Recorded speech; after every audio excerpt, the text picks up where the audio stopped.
మానవులంతా మాటివారని మరణ పాత్రులని ఓ మానవులంతా మాటివారని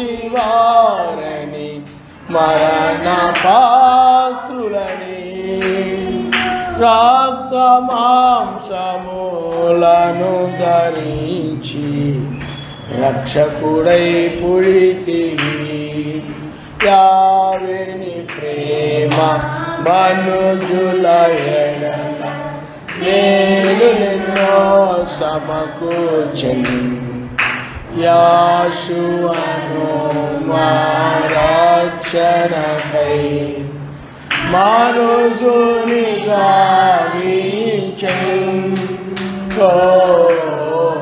యావేని ప్రేమ హల్లెలూయా హల్లెలూయా హల్లెలూయా హల్లెలూయా హల్లెలూయా హల్లెలూయా హల్లెలూయా హల్లెలూయా.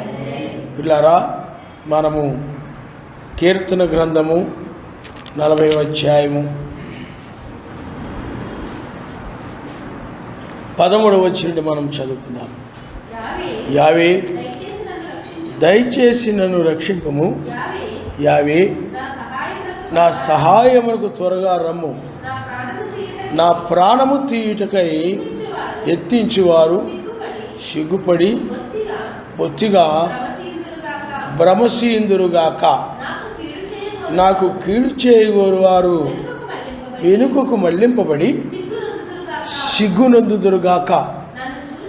నన్ను చూచి ఆహా ఆహా అని పలుకువారు తమకు కలుగు అవమానమును చూచి విస్మయముందుదురుగాక.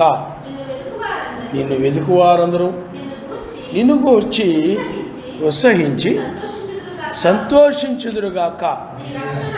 నీ రక్షణ ప్రేమించువారు యావే మహిమపరచబడునుగాక అని నిత్యము చెప్పుకొందురుగాక.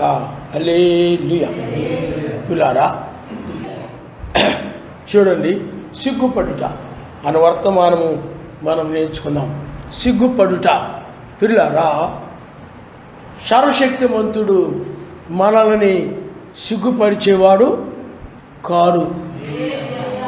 చూడండి, ఆ రోజుల్లో మోషేని గనక మనం చూసినట్లయితే, ఇజ్రాయేల్ని గనక మనం చూసినట్లయితే, ఇజ్రాయేలీలు ఆ యొక్క ఐగుప్తు దేశం నుండి బయటకు వస్తూ ఉన్నప్పుడు వాళ్ళందరూ కూడా ఏం చేశారనంటే అపహాస్యం చేశారు, లేకపోతే నవ్వారు, లేకపోతే వాళ్ళు ఎర్ర సముద్రం దగ్గరకు దరిదాపుకు వచ్చినప్పుడు వారిని మరలా ఐగుప్తులని తీసుకుని వెళ్ళాలని, వాళ్ళ ప్రాణాలు తీయాలని, అప్పుడు ఇజ్రాయేలు కూడా మోషే మమ్మల్ని ఎందుకు ఐగుప్తు నుండి తీసుకొచ్చావు, మేము ఐగుప్తులో మేము అక్కడ సమాధులు లేవనా, లేకపోతే అక్కడ సమాధులు లేవనా, లేకపోతే ఇక్కడ సమాధులు అవడానిక, మమ్మల్ని చావడానికి తీసుకొచ్చావా, అసలు ఏమిటి అని వాళ్ళు ఇష్టం వచ్చినట్లు ఏదో ఒకటి వాళ్ళు మాట్లాడుతూ ఉన్నారు. ప్రాణానికి భయపడిపోయి, ప్రాణానికి ఇదైపోయి వాళ్ళు భయపడుతున్నారు. ఎందుకనంటే వాళ్ళని ఐగుప్తుకు తీసుకొని వెళ్ళాలని, లేకపోతే వాళ్ళ ప్రాణాలు ఎక్కడ పోతాయోనని ఇజ్రాయేల్ భయపడుతుంటే ఇజ్రాయేల్ ఐగుప్తుకు తీసుకొని వెళ్ళాలని. ఈ విధమైనటువంటి సమయంలో మీరు గమనించండి, సర్వశక్తిమంతుడు ఐగుప్తీయుల నుండి రక్షించి గొప్ప సహాయం చేశాడు. ఆయన నామమున హల్లెలూయా హల్లెలూయా. ఐగుప్తీయుల నుండి రక్షించి ఆయన ఏం చేశాడు చెప్పండి? గొప్ప సహాయం చేశాడు. అయితే ఇక్కడ ఆ కీడు చేయగోరు వాళ్ళు ఏమైపోయారు? ఆయన లేకపోతే ఐగుప్తు దేశానికి ఇజ్రాయెల్ని తీసుకుని వెళ్ళాలనుకున్నటువంటి ఐగుప్తుని ఏమైపోయారు చెప్పండి? సర్వశక్తిమంతుడు ఆ యొక్క ఎర్ర సముద్రము దాటించి ఇజ్రాయెల్ని రక్షించినప్పుడు ఐగుప్తులందరూ ఏమైపోయారంటే వాళ్ళ ప్రాణాలు తీయాలనుకున్నారు, కీడు చేయాలనుకున్నారు, హాని చేయాలనుకున్నారు, అవమానపరచాలనుకున్నారు, ఏవేవో చేయాలనుకున్నారు. అలాగూ కీడు చేయాలని ప్రాణం తీయాలనుకున్న వాళ్ళందరూ కూడా ఏమైపోయారనంటే సిగ్గుపరచబడ్డారు. ఏమైపోయారు చెప్పండి? సిగ్గుపడ్డారు. ఎందుకు ఎప్పుడు సిగ్గుపడతారనంటే వాళ్ళు ఏదనుకున్నారో దాన్ని సాధించలేనప్పుడు మనుషులు ఏమైపోతారు చెప్పండి? సిగ్గుపరచబడతారు, ప్రగల్భాలు పలుకుతారు. వాళ్ళంతా వీళ్ళంతా, ఈ ఇజ్రాయిల్ అంతా, ఇది వాళ్ళ ఐగుప్తుకి మళ్ళీ లాక్కొచ్చేస్తాం, పీకొచ్చేస్తాం వాళ్ళని, మనం వాళ్ళకంటే బలవంతులమి, మనం వాళ్ళకంటే తెలివైన వారమి, జ్ఞానం కలిగిన వారమి, శక్తిమంతులమి అనుకున్న వారందరూ కూడా సర్వశక్తిమంతుడు వాళ్ళకి ఎప్పుడైతే ఆ రక్షణను కలుగు చేశాడో అప్పుడు వాళ్ళందరూ ఏమైపోయారండి? వాళ్ళ ప్రయాస అంతా వ్యర్థమైపోయిన దానిని బట్టి, వాళ్ళ మాటలను బట్టి, వాళ్ళ మాటల ప్రకారం జరగని దానిని బట్టి వాళ్ళందరూ ఏమైపోయారండి? సిగ్గుపరచబడ్డారు. ఏమైపోయారు చెప్పండి? సిగ్గుపడ్డారు. ఉదాహరణ చెప్తాను. మన కుర్రాడు ఏదో పరీక్షలో అయ్యంతా మరి చదువుకోరా, అయ్యంతా నాకు అన్నీ వచ్చేసి నీలే, అయ్యేముందులే అనేసి పరీక్షకి వెళ్ళిపోయిన తర్వాత పరీక్ష ఫెయిల్ అయిపోయాడు. సిగ్గుపడిపోయాడు. వచ్చి సిగ్గుపడుకొని బుర్ర ఉంచుకొని ఇలా నిలబడ్డాడు. యారా అయ్యంతా అలా రాసేస్తాను, ఇలా రాసేస్తాను, నాకు అన్నీ వచ్చేసి నీలే, నేను చెప్పక్కర్లేదు, నాకు చదువుకోమని అన్నావు కదా, మరి ఏంటిరా అనంటే బుర్ర దించుకున్నాడు. ఎందుకు కారణం చెప్పండి? అపజయమో పొందాడు. బలము కలిగిన వారు, శక్తి కలిగిన వారు, సర్వశక్తిమంతుని రక్షణ ఎదుట వాళ్ళు ఏమైపోయారండి? సిగ్గుపరచబడ్డారు. అందువల్ల సర్వశక్తిమంతుడు ఆయన పిల్లారా ఆ యొక్క లోక సంబంధమైన వారిని సిగ్గుపరిచేవాడుగా ఉన్నాడు. నీతిమంతులను తల ఎత్తుకొని చేసేలాగున చేస్తాడు. అప్పుడు ఇశ్రాయేలు అందరూ కూడా తల ఎత్తుకున్నారు. ఐగుప్తీయులందరూ కూడా ఏమైపోయారంటే ఓడిపోయిన వారై సిగ్గుపడిపోయి, మీరు ఓడిపోయి వచ్చారా, ఇజ్రాయెల్ని తీసుకొస్తాం, అదిగో ఇదిగో అన్నారు, మరి మీరు వెనకొచ్చేసారా? ఆ మాటలకు ఏమైపోతున్నారు చెప్పండి? సిగ్గు. ఆ విధంగా లోకము సిగ్గుపడేలాగా నిన్ను ఎవరైతే అవమానపరుస్తున్నారో, నిన్ను ఎవరైతే కీడు చేస్తున్నారో, నీకు ఎవరైతే నీ ప్రాణాన్ని తీయాలనుకుంటున్నారో అలాంటి వాళ్ళందరూ కూడా ఆయన ఏం చేసేవాడు చెప్పండి? సిగ్గుపరిచేవాడు. ఆయన నామనిస్తాడు. హల్లెలూయా, హల్లెలూయా. అలాగే పిల్లారా, మనము ఈ యొక్క దానియేలు కాలంలో కూడా మనం చూస్తే వాళ్ళందరూ కూడా ఏమనుకున్నారంటే దానియేలు యొక్క ప్రాణాన్ని తీసేయాలనుకున్నారు. అతడు కీడు చేయాలని ఎన్నో ఆలోచన చేశారు. చివరికి వాళ్ళు కీడు చేయ తలపెట్టారు. ఏం చేశారనంటే రాజుగారి చేత ఒక చట్టాన్ని పుట్టించి తీసుకొని వెళ్ళి ఆ దానియేలుని ఆ యొక్క సింహాల గుహలో పడేశారు. సింహాల గుహలో పడేసి, ఇంకా అతను గొడవ అయిపోయిందిరా, ఇంకా అతని పీడ మనకేమీ లేదు, అతడు ఏదో పెద్ద భక్తిపరుడు అనుకుంటున్నాడు, అతడు ఈ రాజుగారి మాట కూడా గౌరవం లేకుండా సర్వశక్తివంతుని వల్ల ఏదో భయభక్తులు కలిగిన వ్యక్తిలాగా ఆయనకే ప్రార్థన చేస్తున్నాడు తప్ప ఏమాత్రం కూడా రాజుగారి చట్టాన్ని గౌరవించలేదు. ఇంకా మనకి చాలా ఇబ్బందికరంగా అడ్డుగా ఉన్నాడు. ఎందుకనంటే రాజుగారు అతన్ని గౌరవిస్తున్నాడు తప్ప మనకేమీ మర్యాద లేదు, మనల్ని కొంచెం ఆయనకు ఉన్నత స్థితి ఇస్తున్నాడు, మనకేమో సరైన స్థితి అవ్వట్లేదు, కాబట్టి ఈ దెబ్బతోటి మనకి దరిద్రం వదిలిపోయింది అని అనుకున్నారు వాళ్ళందరూ కూడా. కానీ ప్రియారా, మీరు గమనించండి, తెల్లవారుజాము వచ్చినప్పుడు రాజు వెళ్ళి దానియేలు అని పిలిచినప్పుడు దానియేలు ఓయ్ అన్నాడు. ఏమయ్యా దానియేలు అనగాని, నువ్వు బ్రతికే ఉన్నావా అనంటే సర్వశక్తిమంతుని సన్నిధిలో నేను దోషిగా ఉన్నారు కనుక అందుకనే దానియేలులో ఏ లోపము కనపడలేదని బైబిల్లో రాయబడింది. అతడు ఒక అసూయ కానీ, ఒక ద్వేషము కానీ, ఒక కలహము కానీ, లేకపోతే అతడు యొక్క విరోధంగా ఉండడం కానీ, గర్వం కానీ, ఏమండి లేకపోతే వాక్యం ఎక్కడైనా మీరిపోవడం కానీ, ధర్మశాస్త్రం ఏం చెప్తుందో లేకపోతే మోషే ఏం చెప్పాడో దాన్ని పక్కన పెట్టేసి సొంత నిర్ణయం తీసుకొని సొంత ఆలోచన ప్రకారం వెళ్ళడం కానీ, ఏమండి, లేకపోతే అననీయ సఫీరాల్లాగా ఆ భార్య భర్త ఏకీవించి వాళ్ళు ఏం చేశారంటే ఆ కాలంలో వాళ్ళు సొంత ఆలోచన చేశారు. ఆ విధంగా ఎక్కడ కూడా సొంత ఆలోచనలు సొంత అభిప్రాయాలు కాకుండా వాక్యం ఏం చెప్తుందో దాని ప్రకారమే చేసుకుంటూ వెళ్ళిపోయాడు. ఆయన నామనిస్తాడు. ఏ లోపము కూడా అతడిలో కనబడలేదు. ఆరాధించడంలో కానీ, ప్రార్థనలో కానీ, భక్తిలో కానీ, లేకపోతే సర్వశక్తిమంతుడు వాటిలో దశమ భాగములు కానీ, కానుకలు కానీ, లేకపోతే అతడు తగ్గింపులో కానీ అన్నిటిలో కూడా ఏ లోపము లేనివాడుగా కనబడుతూ ఉన్నాడు. ఆయన నామనిస్తాడు. పరమందు నుండి సర్వశక్తిమంతుని వాక్యమునికి ఏమాత్రం కూడా విరోధంగా నూలు వార కూడా తేడా లేకుండా ఏ లోపము కూడా అతడిలో కనబడలేదు. అంత ఖచ్చితంగా సర్వశక్తిమంతుని యొక్క వాక్యాన్ని పాటిస్తూ ఉన్నవాడుగా ఉన్నాడు. ఆయన నామనిస్తాడు. హల్లెలూయా, హల్లెలూయా. అలాంటి దానియేలుని అందుకనే సర్వశక్తిమంతుని సన్నిధిలో అతడు ఏ లోపము లేకుండా ఉన్నాడు కనుక సర్వశక్తిమంతుడు దానియేలుని రక్షించి ఆ విధంగా పైకి తీసినప్పుడు, ఆ తెల్లవారుజామున ఆ రాజు పైకి తీసినప్పుడు సర్వశక్తిమంతుడు ఆ విధంగా రక్షించినప్పుడు, అందుకని దానియేలు ఏమంటాడు చెప్పండి, లోపల నుండి సర్వశక్తిమంతుని దృష్టిలో నేను, లేకపోతే పరమందున్న సర్వశక్తి దృష్టిలో నిర్దోషిగా కనబడితే కనుక నన్ను ఆయన తన దూతను పంపించి నన్ను ఆయన తప్పించాడంటాడు. ఆయన హల్లెలూయా, హల్లెలూయా. కాబట్టి పిల్లారా, అక్కడ దానియేలు రక్షించబడినప్పుడు దానియేలు మీద ఎవరైతే కుతంత్రాలు పన్నారో అతను కీడు చేయాలని, దానియేలుని నాశనం చేయాలని, సింహాలకు ఆహారంగా వేసి అతని పీడ వదిలించుకోవాలని ఎవరైతే రాజకీయాలు చేశారో, దురాలోచనలు చేశారో, కీడు చేయాలనుకున్నారో, ప్రాణం తీయాలనుకున్నారో, అలాంటి వారందరూ ఏమైపోయినట్టు దానియేలు పైకి వచ్చిన తర్వాత సిగ్గుపడ్డారు. ఎందుకంటే వాళ్ళ ఆలోచనలు ఏమి జరగలేదు, వాళ్ళు అనుకున్న ఏమీ నెరవేరలేదు.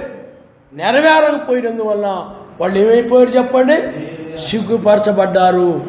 అందుకని ఇక్కడ చూడండి, నా ప్రాణము తీయుడికై ప్రయత్నించేవారు సిగ్గుపడి బొత్తిగా భ్రమసీందురుగాక, నా కీడు చేయవారు వెనుకకు మళ్లింపబడి సిగ్గునందుదురుగాక.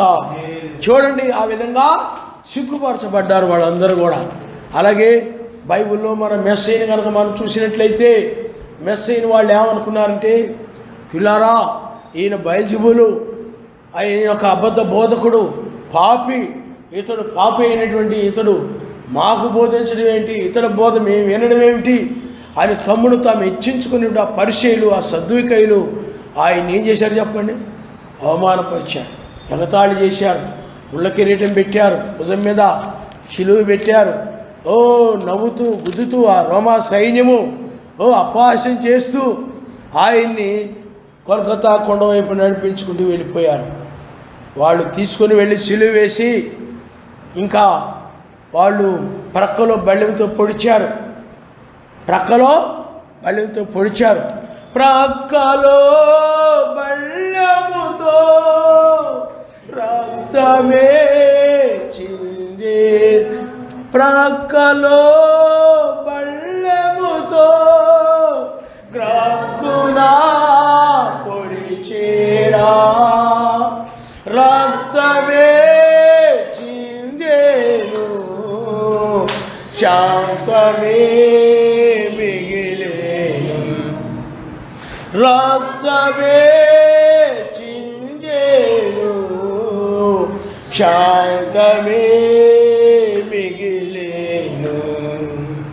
సిలువలో సిలువలో సిలువలో నా యేషువా, శ్రమలలో శ్రమలలో శ్రమలలో నలిగేవా. వాళ్ళు ఏమనుకున్నారు చెప్పండి, ఆయన్ని సిలువ వేశాం, ఆయన్ని ప్రాణం తీసామనుకున్నారు, ఆయన్ని చంపివేశాం, సమాధులు పెట్టాం, ఇంకా ఆయన యొక్క పేడ విరగడైపోయింది అనుకున్నారు. ఇంకా ప్రాణం తీసేసాము, ఇంకేమీ పర్వాలేదు అని అనుకున్నారు. కానీ పిల్లరా, ఒక సమయంలో ఆయన మరల ఏమయ్యాడు చెప్పండి? 3 దినములైన తర్వాత అనగా 3వ దినమున ఆయన క్షమించండి. 3వ దినమున ఆయన ఏమయ్యాడు? తిరిగి లేచాడు. ఆయన నామమున హల్లెలూయా, హల్లెలూయా. ఆయన అవమానపరిచి, అందుకని ఆయన పొడిచిన వారును ఆయన చూచిదన్న బైబిల్లో. ఆయన అవమానపరిచిన వారందరూ కూడా ఏమవుతారు చెప్పండి? సిగ్గుపరచబడతారు. ఆయన అవమానపరిచిన వారు, ప్రాణం తీసిన వారు, ఆయన మరలా తిరిగి మరణాన్ని జయించి తిరిగి లేచుడు ద్వారా అందరూ కూడా ఏమవుతారండి? సిగ్గుపరచబడతారు. ఆయన ఆ విధంగా సిగ్గుపరిచేవాడు. కాబట్టి పిల్లారా, అందుకని ఇక్కడ ఈ భక్తుడు అదే చెప్తూ ఉన్నాడు. ఏమన్నాడు చెప్పండి? ఏమన్నాడండి? నా ప్రాణము తీయుటకై ఏమండి యత్నించువారు సిగ్గుపడి బొత్తిగా భ్రమసీందురుగాక. నా కీడు చేయగోరువారు వెనుకకు మెల్లింపబడి సిగ్గునందుదురుగాక. నన్ను చూచి ఆహా ఆహా అని పలుకువారు తమకు కలుగు అవమానమును చూచి విస్మయముందుదురుగాక. కాబట్టి పిల్లారా, ఆ దినాన వాళ్ళు ప్రపంచ నలుదిక్కులకి చెదరగొట్టబడ్డారు. బాగానే ఉంటుంది ముందు ముందు. నీకు ముందుగా ఎలా ఉంటుంది? నేనేం చేసినా ఏమవట్లేదులే, నేను వాక్యం మీరిపోయినా, నా ఇష్టం వచ్చి నేనున్నా, నాకేం అవట్లేదులే, ఏమండి నాకేమీ జరగట్లేదు కదా నువ్వు అనుకుంటున్నావేమో. పిల్లారా, ఆయన వాక్య విషయంలో నువ్వు ఏ లోపము లేకుండా జాగ్రత్తగా ఉంటుండాలి. ఆయన నామనిస్తాడు. ఏ లోపము లేకుండా ఉన్న దానియేలుని ఆయన రక్షించాడు. పరమందున్న సర్వశక్తి దృష్టిలో నిర్దోషిగా కనబడుతున్నాడు కనుక రక్షించాడు. అంతే తప్ప ఏ లోపం అతనిలో నీవు కనుగొనలేవు. కనుగొనలేనంతగా ఏ లోపము లేకుండా ఉన్నాడు. అందుకనే సర్వశక్తిమంతుడు ఏం చేస్తాడు చెప్పండి? ఏ లోపము లేని వారిని ఆయన రక్షించి, లోపము కలిగిన వారిని, ఆ యొక్క ప్రాణము దిగోరినటువంటి వారిని, కీడుకరమైనటువంటి వారిని, లోపాలు కలిగినటువంటి వారిని ఆయన శిక్షించాడు. ఆయన వారిని తీసుకుని వెళ్ళి ఆయన ఏం చేశాడనంటే, ఆ యొక్క ఏం చేశాడు చెప్పండి? సర్వశక్తిమంతుడు వాళ్ళని అగ్నిలో పడవేశాడు. 3 యూదుల కాలంలో, దానియేలు కాలంలో సింహాలకు ఆహారం అయిపోయారు. అలాగే మెస్సీ కాలంలో ప్రపంచ నలుదిక్కులకి చెదరగొట్టబడ్డారు. ఆ విధమైన పరిస్థితి మనము చూస్తూ ఉంటాం బైబిల్లో. కాబట్టి పిల్లారా, సర్వశక్తిమంతుడు ఏమీ గమనించట్లేదులే, ఆయనకేమీ తెలియదులే, ఆయనకేమీ మనకు తెలియదులే అని అనుకుంటున్నామేమో. ప్రతిదీ కూడా ఆయన ఏం చేస్తున్నాడు చెప్పండి? ఎరిగి ఉన్నవాడుగా ఉండాలి. ఆయన నామనిస్తాడు. హల్లెలూయా, హల్లెలూయా, హల్లెలూయా. కాబట్టి ఏ విషయంలో కూడా అతడిని తప్పుపడ్డాన్ని చూసినప్పుడు, లోపాలు చూసినప్పుడు వాళ్ళకి ఏమీ కనబడలేదన్నది బైబిల్లో. దానియేలు విషయంలో చూస్తే 3 యూదులైన అంతే. వారినైనా చూడండి, వాళ్ళ 3 యూదులు ఆ ప్రతిమ నమస్కారం చేయకపోయేటప్పటికీ, వీళ్ళు ప్రతిమ నమస్కారం చేయట్లేదు కాబట్టి వీళ్ళు ప్రాణాలు తీసేయాలి, వీళ్ళని ఏదో విధంగా చంపేయాలి, వీళ్ళని ఏదో విధంగా ఈ భూమి మీద ఉండనివ్వకూడదండి, ఇలాంటి వాళ్ళు ఉండకూడదు అనుకొని తీసుకుని వెళ్ళి సింహాలకు క్షమించండి అగ్నిలో పడేశాను. పడవేస్తే అప్పుడు సర్వశక్తిమంతుడు ఏం చేశాడు చెప్పండి? అగ్నిని చల్లార్చి ఆ రాజుని, మిగతా వాళ్ళందరినీ ఏం చేశాడు? ఆయన సిగ్గుపరిచాడు. ఆయన తలదించుకొని చివరికి అగ్నిలో కాలిపోయి బూడిదైపోయారు. ప్రాణం తీయాలనుకున్నోరు ప్రాణం పోగొట్టుకున్నారు. ఎస్తేరు గ్రంథంలో మనం చూసినట్లయితే, ఎస్తేరు గ్రంథంలో యూదులు అనబడిన వాటిని లేకుండా చేయాలని తంత్ర కుతంత్రాలు బన్నేసి ఆ యూదులని వాళ్ళెంత వీళ్ళెంత, వాళ్ళు నాకు నమస్కారం చేయరా అని అహంభావంతో ఇలాగా అలా ఉండేవాడు. సీరియస్గా అనమాట, గర్వంగా అనమాట, వీళ్ళెంత అన్నట్టుగా పొగరుగా చూసేవాడు అనమాట. పొగరుగా ఆ చూపులో పొగరుతనం కనపడుతుంది, ఆ చూపులో గర్వం కనపడుతుంటుంది. గర్వంగా చూడడం అవన్నీ కూడా అలాగా అహంకారంగా చూసేవాడు అనమాట. యూదా జాతిని ఏం చేయాలనుకున్నాడు చెప్పండి? నాశనము, వాళ్ళ ప్రాణాన్ని తీయాలనుకుని ఆ యొక్క రాజు యొక్క సహాయంతో చట్టాన్ని పుట్టించి యూదుల్ని నిర్మూలన చేయాలనుకున్నాడు. నిర్మూలన చేయాలనుకుంటే యూదుల రాజు ఆయన, వారు సర్వశక్తిమంతుని భయభక్తులు కలిగిన వారు కనుక మేము యూదులం కాబట్టి ఆ విధంగా చేయకూడదు, అందులో మేము ఆ విధంగా చేయము అని అన్నారు. వాళ్ళు వెళ్ళి చెప్పేసాడు. వాళ్ళు మిగతా ప్రజలకి చాలా భిన్నంగా ఉన్నారండి. వీళ్ళు అదవుతుందండి, చాలా వేరుగా ఉన్నారు. వీళ్ళు చాలా మిగతా వాళ్ళ ఆలోచనకి వీళ్ళ ఆలోచనలు వేరు, మిగతా వాళ్ళ మాటలకి వీళ్ళ మాటలకి వేరు. నేను ఒకసారి పని చేస్తూ ఉన్నప్పుడు వాళ్ళు అనేవారు, మిగతా వాళ్ళందరూ వేరండి, మీరు వేరుగా ఉంటారేంటండి అని. ఆయన నమస్కారం. హల్లెలూయా. అన్ని జనుల మధ్య ఉన్నప్పుడు మనం ఏ లోపం లేకుండా చాలా జాగ్రత్తగా ఉండాలి. అన్ని జనుల మధ్య కాదు, ఎక్కడైనా కానీ ఏ లోపమును కూడా కనుగొనకుండా వాక్య ప్రకారంగా ఉన్నప్పుడు చాలా జాగ్రత్తగా ఉండాలి. లేకపోతే ఆయన ఏదోటి ఏం చేస్తాడు చెప్పండి, శిక్షిస్తాడు. మీకు అందుకే వర్తమానం ఎందుకు శిక్షలు వస్తూ ఉంటాయంటే, ఎందుకు ఇబ్బందుల్లో బాధలు ఎక్కువ పడతా ఉంటాయంటే, నువ్వు ఏదైనా ఎదిగినా కానీ ఆ పనులు ఈ పనులు నీకు ఎందుకు దొరకకుండా ఉంటాయి అంటే, నువ్వు ఎక్కడో సరస్వతి విరోధంగా నువ్వేదో ఉంటున్నావు, ఆయనది ఏదో దొంగిలిస్తున్నావు, లేకపోతే ఏదో నువ్వు ఆయనకి వ్యతిరేకంగా ఎక్కడైనా ఉంటున్నావేమో. ఆయన ఎందుకనంటే ఆయన ఊరుకోడు. ఆయన ఆ ఎస్తేరు గ్రంథంలో కూడా ఆయన ఏం చేశాడనంటే, ఈ యూదులందరూ కూడా నాశనం చేయాలని, సంహరించాలని రకరకాల కుతంత్రాలు బన్ని ఈ ప్రజలందరూ కూడా భిన్నమైన వారిని ఆ విధంగా పన్నాడు అతను. కానీ ఆ యూదులు వాళ్ళ పద్ధతి బైబిల్ ఏం చెప్తుందో, ధర్మశాస్త్రం ఏం చెప్తుందో దాని ప్రకారమే ఉండేవారంతే. మనుషుల ప్రకారంగా, వాళ్ళ ఆలోచన ప్రకారంగా, వీళ్ళ ఆలోచన ప్రకారంగా వాళ్ళ మెప్పించాలని, వీళ్ళ మెప్పించాలని, వాళ్ళ సంతోషపరచాలని, వీళ్ళ సంతోషపరచాలని, వాళ్ళని ఆనందపరచాలని ఆ విధంగా వ్యవహరించేవాళ్ళు కాదు. వాక్యం ఏం చెప్తుందో దాని ప్రకారం నడవాలి. నేను ఎక్కడైనా ఉన్నా ఆ విధంగా నడుస్తూ ఉంటే వాళ్ళు అనేవారు, ఏమండి మీకు ఇంకా దేవుడు ఎందుకండి, మీలో ఏ లోపం కనపడలేదు కదా, మాలాంటి పాపంలో ఉండేవారికి దేవుడు కావాలి కానండి, మీకెందుకండి దేవుడు అనేవాడు. అన్ని జనులు విగ్రహారాధికులు వాళ్ళు. మీకు అర్థమవుతుందా? వాళ్ళకేం తెలుసులే మన భక్తి గురించి అని వాళ్ళ దగ్గర మన ఇష్టం వచ్చిన ఉండొచ్చు. మీకు అర్థమవుతుందండి? కానీ మనం ఎప్పుడు కూడా సర్వశక్తి మన దృష్టిలో నిర్దోషిగా నడవాలి. ఆయన వీళ్ళ భయభక్తులు కలిగి నడవాలి. ఆయన వాక్యానికి భయపడి పాటించాలి. ఆయన నామనిస్తారు. హల్లెలూయా. ఆ విధంగా యూదులు ఉండేవారు కాబట్టి, వాళ్ళు ధర్మశాస్త్రానికి భయపడి నడిచేవారు కాబట్టి, అందువల్లనే సర్వశక్తిమంతుడు ఆ యూదుల్ని నాశనం చేయాలనుకుని, లేకపోతే ప్రాణం తీయాలని, కీడు చేయాలనుకున్నటువంటి హామాన్ ఏమైపోయాడనంటే సిగ్గుపరచబడ్డాడు. అందుకనే నీకెవరైనా కీడు చేయాలనుకున్న సిగ్గుపరుస్తాడు ఆయన, నీకెవరైనా హాని చేయాలనుకుంటే సిగ్గుపరుస్తాడు ఆయన, నిన్ను అవమానపరచాలనుకుంటే సిగ్గుపరుస్తాడు ఆయన, నీ ప్రాణం తీయాలనుకున్న నిన్ను సిగ్గుపరుస్తాడు ఆయన. ఆ విధంగా సిగ్గుపరిచేటువంటి సర్వశక్తిమంతుడు. ఆ విధంగా హామాను వాళ్ళందరూ ఏమైపోయారు చెప్పండి, తర్వాత చంపబడి వాళ్ళందరూ ఏమైపోయారు, సిగ్గుపరచబడ్డారు, అవమానపరచబడ్డారు. ఎరా రాదు హామాను, వాళ్ళని ఇలా చేస్తాను అలా చేస్తాను, ఇదిగో ఇంకా వాళ్ళ పని అయిపోయింది, ఇంక ఉరికంబం ఎక్కబోతున్నారు, యూదులందరినీ సంహరించబోతున్నాను, ఆ మొర్దెకై ఉరికంబం ఎక్కబోతున్నాడు, ఇంకా అదే ఉంది ఇదే ఉంది, వెళ్తే వీళ్ళ పని అయిపోయినట్టే అని ప్రగల్భాలు పలికాడు. అన్నీ కూడా కబుర్లు చెప్పేశాడు అన్నీ కూడా.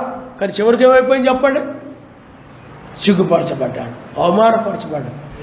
నవ్వారు అందరూ కూడా, ఏమయ్యా అవమానాలని కబుర్లు చెప్పావు, ఇలాంటి కబుర్లు చెప్పావు, మొర్దెకై ఇక్కడ ఉరిదీ పడబోతున్నాడు, యూదులందరూ కూడా సంహరించబడబోతున్నారు అని ఇలా కబుర్లు చెప్పావు కదా, ఇదేంటి ఇప్పుడు నువ్వు ఉరికమ్మ ఎక్కుతున్నావు ఏంది అన్నారు అందరం.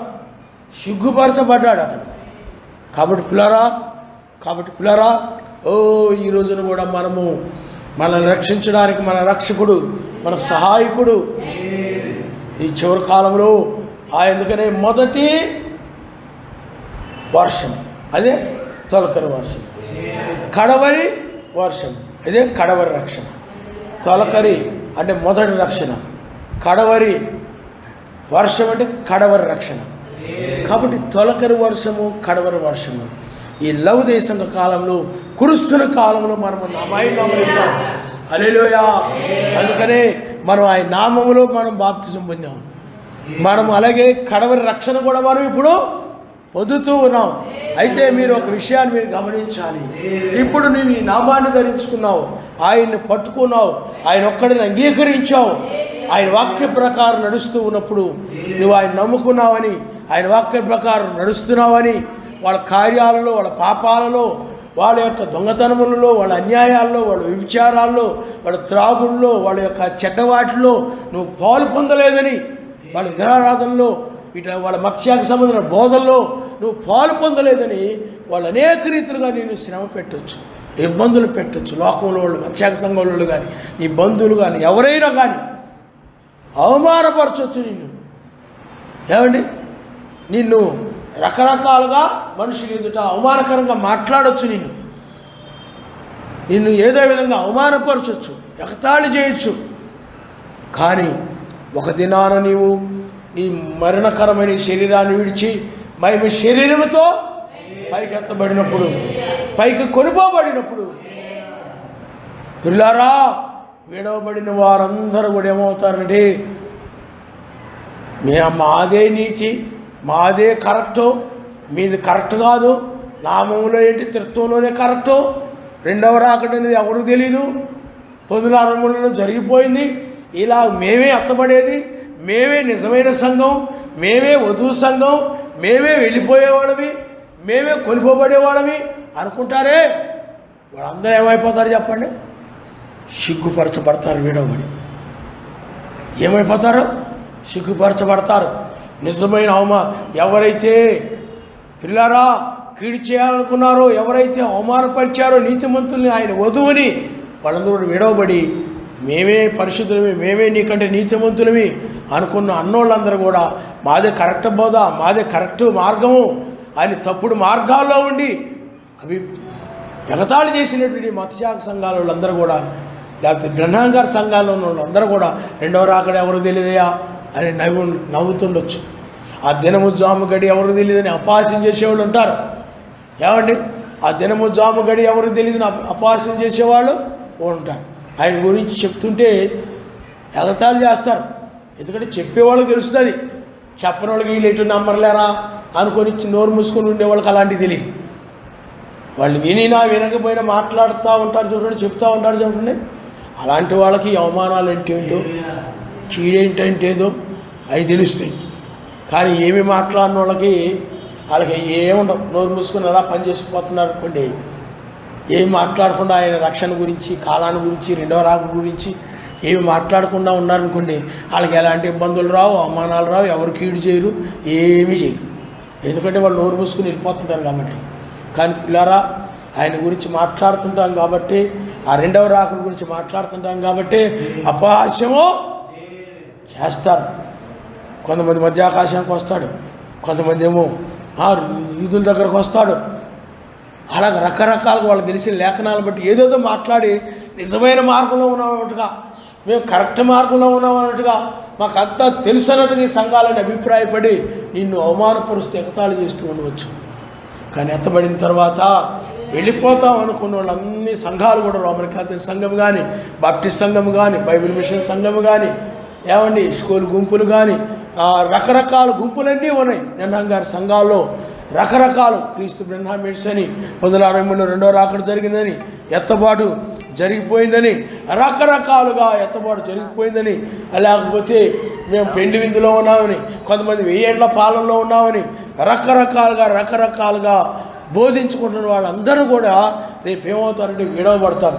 విడవబడి వెళ్ళిపోతాం అనుకున్న వాళ్ళందరూ కూడా సిగ్గుపరచబడతారు. రేపు ఆయన నిజమైన వధువుని, నిజమైన రాకడని ఎగతాళి చేసిన వాళ్ళందరూ ఏమైపోతారు చెప్పండి?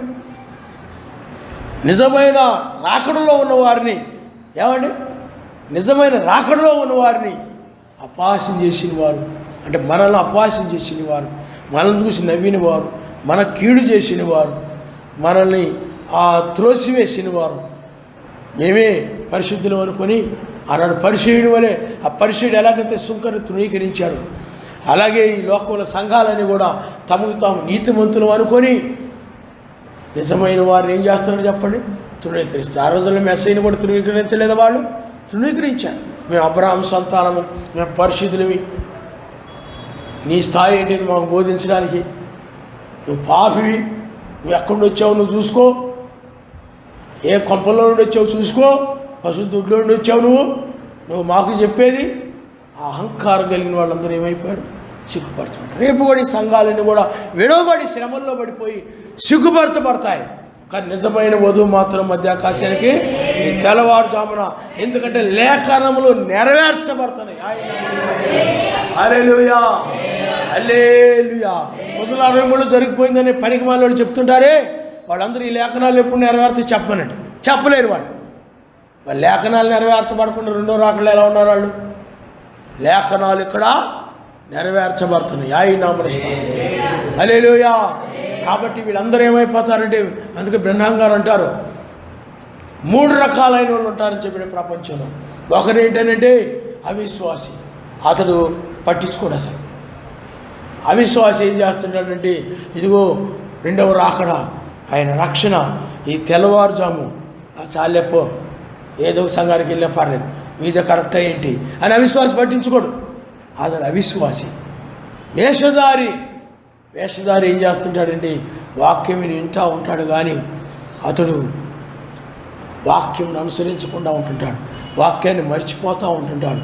కానీ ఏదో సమయంలో ఆ వేషధారి అతను పరలోకం వెళ్ళిపోతాను అనుకుంటాడు, తన దృష్టికి తాను నీతిమంతుని అనుకుంటాడు, తన దృష్టికి తాను భక్తిపరుడిని అనుకుంటాడు. ఆ పరిచయంలో, అందుకనే పరిచయులతో అంటాడు, మీరు వేషధారులు, సున్నం కొట్టిన వంటి సమాధులు వంటి వారు అన్నాడు. ఆ విధంగా పరిచయుడు ఏమనుకుంటాడంటే, ఆ వేషధారి అలాగ అనుకుంటాడు. కానీ చివరిలో ఏదో సమయంలో ఏదో పట్టుకొని అతడు ఏమైపోతాడు? సరశక్తి మీద తిరుగుబాటు చేసి రక్షణ పోగొట్టుకుంటాడు. వేషధారి అని చెప్పాడు బ్రహ్నాం గారు. ఆయన ఆ వేషధారి వెళ్తాను అనుకుంటాడు కానీ వెళ్ళాడు అనమాట. అలాగే నిజ విశ్వాసి అని ఉంటాడు చూసాడు, అతడు కేవలం నమ్ముతాడు. ఎవరు ఏం చెప్పని, ఎవరు ఏమి అవనని నమ్మడమే. నెవిల్ సోదరుడు ఉన్నాడు, బ్రహ్నాం గారు చెప్తాడు సాక్ష్యం. నెవిల్ సోదరుడికి మొట్టమొదటి వర్తమానం అర్థం అవ్వలేదు, కానీ నమ్మాడు.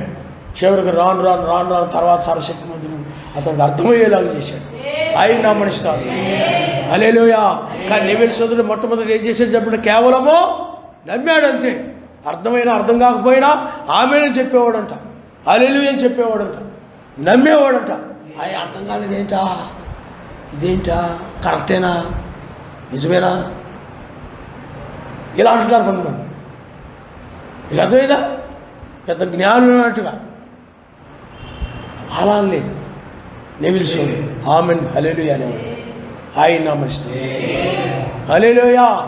కాబట్టి పిల్లరా, ఆ తెల్లవారుజామున ఏ విధంగా అయితే ఐగుప్తు సైన్యం సిగ్గుపరచబడిందో, ఆ తెల్లవారుజామున ఆ దానియేలు కాలంలో ఏ విధంగా అయితే ఆ యొక్క అధికారులు వీళ్ళందరూ కూడా సిగ్గుపరచబడ్డారో, అలాగే మెస్సీ కాలంలో కూడా ఏ విధంగా అయితే ఆనాడు యూదులు అబ్రాహాము సంతానం అనుకున్నటువంటి వారు సిగ్గుపరచబడ్డారు. ఎందుకంటే మాకు రోమా గవర్నమెంట్ సపోర్ట్ ఉంది, మేము ఏదైనా చేయగలం మెస్సీని అని చేశారు వాళ్ళు. కానీ తర్వాత ఆయన తిరిగి లేచినప్పుడు వాళ్ళు ఏమైపోయారు చెప్పండి? సిగ్గుపరచబడ్డారు. అలాగే బైబిల్లో మనము ఆ యొక్క ఎస్తేరు గ్రంథంలో చూసినట్లయితే హామాను ఏమైపోయాడు చెప్పండి? సిగ్గుపరచబడ్డాడు. కానీ మొర్దెకై వాళ్ళు ఏమైపోయారు? రక్షించబడ్డారు. కాబట్టి పిల్లారా, ఈ లోకములోని వాళ్ళందరూ కూడా ఒక దినాన ఆయన వధువుని ఎగతాళి చేసిన వారు, అపహాస్యం చేసిన వారు, తృణీకరించిన వారు, ఈ రెండవ రాకడ లేకపోతే రెండవ రక్షణని, మొదటి రక్షణని తృణీకరించిన వారు అందరూ కూడా రేపు విడవబడి సిగ్గుపరచబడతారు. ఏమైపోతారు చెప్పండి? సిగ్గుపరచబడతారు. అప్పుడు అనుకుంటారు, ఎందుకు మనము అది నమ్మలేదా, ఎందుకు మనం అంగీకరించలేదా, ఫలానప్పుడు ఫలాని రెండవ రాకడ 1996 నుండి ఆరంభమైందని ఫలాని సిస్టర్ చెప్పారు, ఫలానా సహోదరుడు చెప్పాడు, నేను ఎందుకు నమ్మలేదా అని ఎవరైతే తృణీకరించారో, చెప్పినా కానీ నమ్మకుండా తృణీకరించారో వాళ్ళందరూ కూడా రేపు సిగ్గుపరచబడతారు, అవమానపరచబడతారు.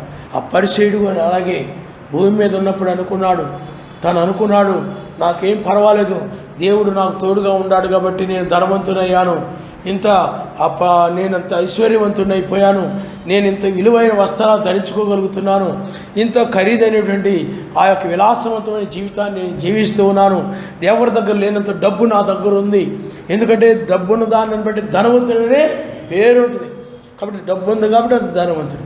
ప్రార్థన చేసేవాడిని ప్రార్థనాపరుడు అంట, ధర్మకార్యాలు చేసేవాడిని ధర్మపరుడు అంట, వాళ్ళ యొక్క క్రియలను బట్టి. అదేవిధంగా ఇక్కడ కూడా ఆ యొక్క పరిచయుడు ధనం విస్తారంగా ఉంది, లక్షలు కోట్లు ఎంతో ఉంది అతడి దగ్గర. కానీ అతడు అనుకున్నాడు నాకేమీ పర్వాలేదు అనుకున్నాడు. లాజర్ను చూసి నవ్వి ఉండొచ్చు, ఎగతాళి చేసి ఉండొచ్చు, అతనికి ఆశీర్వాదం ఏమీ లేదనుకుని ఉండొచ్చు. కానీ ఆ పరిచయుడు ఒక దినానేమి లాజరు పైకి వెళ్ళిపోయాడు, ఒక దినాన పరిచయుడు నరకంలో పడిపోయి లేకపోతే పాతాళంలో పడిపోయి సిగ్గుపరచబడ్డాడు. ఇదేంటో నేను ఇక్కడికి వచ్చేసాను, నేను అందరూ కూడా పాస్టర్లు లేకపోతే గొప్ప గొప్ప వాళ్ళందరూ వచ్చి దేవుడు మిమ్మల్ని దీవించాడయా, గొప్ప ఆశీర్వదించాడయా, ప్రభు నామమున స్తోత్రం, ప్రభువు నిన్ను దీవించాడు కాబట్టి గొప్ప ధనవంతుడు అయ్యావు, నువ్వు గొప్ప వ్యక్తి అయ్యావు, దేవుని కృప నీ మీద ఉందని అందరూ చెప్పారే, నేను నిజంగా పరలోకం వెళ్ళిపోతాను అనుకున్నానే, ఇదేంట్రా బాబు పాతాళంలో పడ్డానని సిగ్గుపడిపోయాడు, సిగ్గుపరచబడ్డాడు. చాలామంది ఏమైపోతారంటే ఆయన వాక్యాన్ని విడిచిపెట్టేసి సొంత బుద్ధులతో సొంత ఆలోచనలతో నడిచి సర్వశక్తి మీద విరోధంగా నడిచి ఏమైపోతారంటే ఆ ధనాపేక్ష కలిగిన వారి, లోభత్వం కలిగిన వారి. మీకు అర్థమవుతుందండి? లోబులు కూడా ఆయన రాజ్యానికి రారు. లోబు అంటే ఆయన కోసము, అంటే సర్వశక్తిమంతుని యొక్క కార్యాల కోసము. ఏమండి, ఇంకా కొంతమంది లోబులు ఉంటారు. లోబులు నేను చూసిన వాళ్ళు నాకు తెలుసు. అదే ఎలాంటి లోబులు ఉంటారంటే డబ్బులు సర్వశక్తిమంతుడు ఖర్చు పెట్టడం కూడా ఇష్టం ఉండదు కొంతమంది లోబులకి. వాళ్ళు ఏం చేస్తుంటారంటే ఏమైనా ఎందుకు వాళ్ళకి ఇవ్వడం ఎందుకు, కానుకల పెట్టిలో వేయడం ఎందుకు, దశంభాగాలు ఇవ్వడం ఎందుకు, ఆ దశంభాగాలు ఎగ్గొట్టేసి కానుకలు ఎగ్గొట్టేసి మనము ఏదో ఒకటి సర్వశక్తిమంతుని కోసం కొని దానికి మనం వాడితే బాగుంటుంది కదా. మీకు అర్థమవుతుందా పిల్లారా? అలాగ చేసిన వాళ్ళు ఉన్నారు. ఇప్పుడు మీరు ఉన్నారని నేను నా భావం కాదు. ఎందుకంటే మీరు దశంభాగాలు చెల్లిస్తున్న వాళ్ళు, అలాగే కానుకలు చెల్లిస్తున్న వాళ్ళు మీలో ఉన్నారు. కానీ ఆ రోజుల్లో ఆ విధంగా ఉండేవాళ్ళు ఉన్నారు. అంటే లోపత్వం వలన కూడా, అంటే వాళ్ళు సర్వశక్తిమంతుడు చేస్తామని అనుకున్నారు కానీ క్రమమైన పద్ధతిలో చేయలేదు, క్రమమైన పద్ధతిలో నడవలేదు. ఏమైపోయారు చెప్పండి? విడిచిపెట్టబడ్డారు, ప్రమాదంలో పడిపోయారు. ఎందుకంటే ధనాపేక్ష అనేది అంత ప్రమాదకరమైనటువంటిది. అందుకనే మనం ఎప్పుడు కూడా ఆయనకి చేయవలసినవి చేస్తూనే ఆయనకి అవసరాల్లో కావలసినవి కూడా మనం ఏం చేస్తున్నాం చెప్పండి? కొంటూ ఆయన కోసం మనం ఉపయోగిస్తూ ఉండాలి. అప్పుడు దానికి ప్రతిఫలము. అలాగే ఈ నీ వస్తువులు, నువ్వు కొనిన వస్తువులు వాడబడడం ద్వారా ప్రతిఫలము కూడా పొందుతుంటావు. ఆయన నామనిస్తారు. హల్లెలూయా, హల్లెలూయా. అంతేగాని దశంభాగాలు డబ్బులు తీసుకెళ్ళి నువ్వు ఏదో ఒకటి కొనేసి ఇక్కడ దశంభాగాలు చెల్లించకుండా దాన్ని నీవు గనక ఇతరులకు సమాజంలో ఎవరికొకరు ఉపయోగించడము, ఇంకొకరికి ఉపయోగించడము చేసినా అది సరస్వతి నిధులు ఏమైపోతుందంటే దొంగిలించినట్టు. ఆ విధంగా కూడా పరలోక రాజ్యానికి రారు, ఆ విధంగా కూడా కిందకి వెళ్ళిపోతారు. కాబట్టి పిల్లరా, ప్రతి విషయంలో కూడా ఎలా ఉండాలి చెప్పండి? జాగ్రత్తగా ఉండాలి. ఎత్తబడాలంటే ఏ విధంగా ఉండాలి చెప్పండి? జాగ్రత్తగా ఉండాలి. అందుకని పిల్లారా, కొనుగోబడాలి అంటే ఏ లోపము లేకుండా దానియేలు ఎలాగైతే నిర్దోషిగా ఉన్నాడో అన్నిటిలో కూడా నువ్వు ఏ లోపము లేకుండా కనబడినప్పుడు నిన్ను రక్షించి నిన్ను అవమానపరిచిన వారిని ఎగతాళి ఆయన సిగ్గుపరుస్తాడు, ఆయన నమ్మరిస్తాడు. హల్లెలూయా. నేను నమ్ముకున్నానులే, నామములో బాప్తిజం పొందానులే అని ఇలాంటి లోపాలను నువ్వు కలిగి ఉన్నావు అనుకోండి, అప్పుడు నువ్వేమైపోతావు చెప్పండి? విడిచిపెట్టబడతావు. వాళ్ళతో పాటు నువ్వు కూడా సిగ్గుపరచబడాల్సి వస్తుంది. అందువల్ల ప్రతి విషయంలో కూడా మీరు ఎలా ఉండాలి చెప్పండి? ప్రార్థన, కృతజ్ఞతలు, అలాగే తగ్గించుకుంటూ, ఏమండి, ప్రేమ కలిగి, ఆప్యాయత కలిగి, లోభత్వం లేకుండా, ఏమండి, ప్రతి విషయంలో కూడా ఏ లోపము లేకుండా జాగ్రత్తగా ఉంటే అప్పుడు నిర్దోషిగా కనబడతావు కనుక నువ్వు రక్షించబడతావు. ఆయన హల్లెలూయా, హల్లెలూయా. కాబట్టి ప్రతి విషయంలో నువ్వు జాగ్రత్తగా, నీ హృదయం దోషారోపణ చేస్తున్నట్టు ప్రమాదమే. మీకు అర్థమవుతుందండి? ఎందుకంటే నేను గతంలో చూసిన అనుభవాలు మీకు చెప్తున్నాను అన్నమాట. నా జీవితంలో జరిగిన అనుభవాలు మీకు చెప్తున్నాను అన్నమాట. చాలా జాగ్రత్తగా ఉండాలి. ఎత్తబడాలంటే, కొనుపోబడాలంటే. పిల్లారా, వాక్యం ఎలాగైతే ఉందో ఆ విధంగా నువ్వు ఈ చివరి కాలంలో నిలబడి ఉండాలి. ఎక్కడైనా వాక్యం విరుద్ధంగా ఉంటే ఆయన క్షమించమని అన్నాడు. మరలా నువ్వు దాన్ని మార్చుకొని మరలా వాక్య ప్రకారం నడుచుకుంటూ వెళ్ళిపోవాలి. ఏమీ కూడా ఏ విషయంలో కూడా ఆయనకి విరోధముగా నీవు ఉండొద్దు. ఎందుకంటే మనం ముగింపులో ఉన్నాం. మనం ఎత్తబడే సమయంలో మనం ఉన్నాం. ఆయన ప్రశ్న హల్లెలూయా, హల్లెలూయా. కాబట్టి పిల్లారా, ఇది ఏ సమయమయ్యా అని అంటే ఇది ఒకరు విడవబడడం, ఒకరు కొనుపోబడే సమయం. ఇది ఏ సమయం చెప్పండి? ఒకరు కొనుపోబడము, ఒకరు విడవబడ్డం. ఇలాగే తిరగలు విసురుతూ ఉన్నారు. అందుటూ ఒకరు కొనుపోబడ్డారు, ఒకరు విడవబడ్డారు. పొలంలో పనిచేస్తూ ఉన్నారు, ఒకరు కొనుపోబడ్డారు, ఒకరు విడవబడ్డారు. మంచం మీద ఇద్దరు ఉన్నారు, ఒకరు కొనుపోబడ్డారు, ఒకరు విడవబడ్డారు. ఆ విధంగా ఒకరు కొనుపోబడ్డం, విడవబడడం అనేది జరుగుతుంది. కాబట్టి చాలా జాగ్రత్తగా ఉండాలి. చివరి విషయంలో, నోటి మాట విషయంలో కానీ హృదయం నిందాన్ని బట్టి నోరు మాట్లాడుతున్న వాక్యం చెప్తుంది. నోటి మాట విషయంలో కానీ అన్ని విషయాలలో కూడా. ఎందుకంటే పిల్లారా, చెప్పడం జరుగుతుంది, మీకు తెలియజేయడం జరుగుతుంది. అలా ఉండకూడదు. ఇలా ఉంటేనే ఎత్తబడతాను, అయితే ఇలా ఉంటే విడిచిపెట్టబడతానని చెప్పడం జరుగుతూ ఉంటుంది. నువ్వు ఉన్నావు అనుకోండి, ఎత్తబడినట్టే వాక్య ప్రకారం. నువ్వు లేవనుకో, వినేసి చెప్పుకోను నేను ఇలాగే ఉంటాను అనుకుని ఉన్నావు అనుకోండి, నువ్వు ఇక్కడ కూర్చొని ఉన్నా ఆయన దృష్టిలో విడవబడినట్టు లెక్క. నీ విన్న వాక్య ప్రకారం నడుస్తున్నావు అనుకోండి, ఆయన దృష్టిలో నువ్వేమేంటో చెప్పండి, ఎత్తబడి ఉంటావు. ఎందుకంటే ఆయన దృష్టిలో ఉండాలి ప్రతిదీ. మనిషి దృష్టిలో మనుషులు కనబడాలని, మనుషులు గుర్తించాలని, మనుషులు చూడాలని అవి చేసినవి ఏమి లెక్కలు ఆయన చూడాలి. అందుకని దానియేలు అదే అంటాడు, పరమందున్నటువంటి లేకపోతే సర్వశక్తి దృష్టిలో నేను నిర్దోషిగా కనబడితేనే కనుక అంటున్నాడు. అందుకని నీవు ఆయన విషయంలో నిర్దోషిగా ఎప్పుడు కాగలవనంటే ఆ వాక్యాన్ని బట్టి. ఆ వాక్య ప్రకారం నడుస్తున్నప్పుడే నువ్వు నిర్దోషి. వాక్య ప్రకారం నడవకపోతే దోషివే, నువ్వు అపరాధివే. కాబట్టి పిల్లరా, ఆలోచన చేయండి. లోకం ఒక దినాన సిగ్గుపరచబడుతుంది. ఈ బంధువులు ఒక దినాన వాళ్ళు నమ్మని వారు ఆయన గురించి చెప్తే, వేకు చుక్కు గురించి చెప్తే ఎగతాళి చేసిన వాళ్ళు అందరూ కూడా విడవబడి సిగ్గుపరచబడతారు. నీవు కొనుకోబడతావు. ఎవరి మాటలు ఇవి? నా మాటలు ఇవి కాదు. ఏమండి? ఆయన మాటలు ఇవి, నా మాటలు ఇవి కాదు. ఎవరి మాటలు ఇవి? ఆయన మాటలు. ఆయన వాక్యం అదే చెప్తా ఉంది. నీవు ఒకవేళ ఎక్కడైనా ఆ విధంగా ఉన్నావో పరిశీలించుకో. నీ వాక్య ప్రకారం ఉన్నావంటే మంచిదే. నువ్వు వాక్య ప్రకారంగా ఏ ధనాపేక్ష లేకుండా, లోపత్వం లేకుండా ఉంటున్నావు అనుకోండి, మంచిదే. కానీ లోపత్వంగా కనుక, ధనాపేక్ష కనుక ఉన్నట్టు అలాంటి దాన్ని వదిలేసి. మీకు అర్థమవుతుందా? ఎందుకనంటే, ఎందుకు వచ్చింది ఈ సందర్భం అంటే, ధనవంతుడు అబ్రాహాము కుమారుడైనప్పుడు కూడా ధనము వలనే వెళ్ళలేదు. అది ప్రసంగి గ్రంథంలో కూడా మనం చదివాం. ప్రసంగి గ్రంథంలో కూడా అతడు ధనాన్ని బట్టి, ఆ ఆపేక్షను బట్టి, లేకపోతే ధనాన్ని బట్టి వెళ్ళలేదు. అందుకనే ఆ ధనవంతుడితో ఏమంటాడంటే, నీకు ఒకటి కొదువుగా ఉన్నది, నీకు ఒకటి కొదువుగా ఉన్నది. ఎందుకంటే అతను ధనవంతుడు కాబట్టి. నువ్వు కలిగి ఉన్నది అమ్మి పేదలకు ఇచ్చి అప్పుడు నీవు దాన్ని వెంబడించుము అన్నాడు. ఆయన నామస్కారం. హల్లెలూయా. ఒకసారి ప్రసంగ గ్రంథంలో మొన్న ఆ వర్తమానం విన్నవారు, మిగతా వాళ్ళు వినని వారు కూడా వినండి. ఏదో చెప్పుంటారులే అనుకోని కనుక మీరు ఆ వర్తమానాలు వదిలేసుకుంటే మాత్రము ఆ వర్తమానం నీ గురించి ఉండొచ్చేమో, అది నువ్వు ప్రమాదంలో పడిపోతావు. చూడండి, మనం ప్రసంగ గ్రంథము 5వ అధ్యాయము 13వ వచనం. సూర్యుని క్రింద మనస్సునకు ఆయాసకరమైనదోడు జరుగుడు నేను చూచితిని. అదేదనగా ఆస్తి గలవాడు తన ఆస్తిని దాచిపెట్టుకొని తనకు నాశనం తెప్పించుకొని. చూడండి, దాచిపెట్టుకొని ఏమైపోతాడంట? ఏమండి? తన ఆస్తిని దాచిపెట్టుకొని తనకు నాశనము తెచ్చుకొనును. ఆయన నామస్కారం. హల్లెలూయా. హల్లెలూయా. కాబట్టి పిల్లారా చాలా జాగ్రత్తగా ఉండాలి. ఎత్తబడే సమయం ఇది. ఏమండి, ఎత్తబడే సమయం ఇది, కొనుకోబడే సమయం ఇది.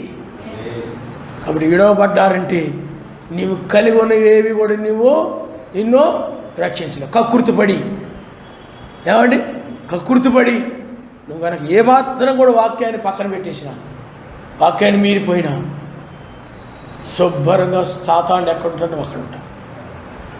అందులో అనుమానమే లేదు. కాబట్టి చాలా జాగ్రత్తగా ఉండాలి. తల ఉంచుకోండి, మనం ప్రార్థన చేసుకుంటాం.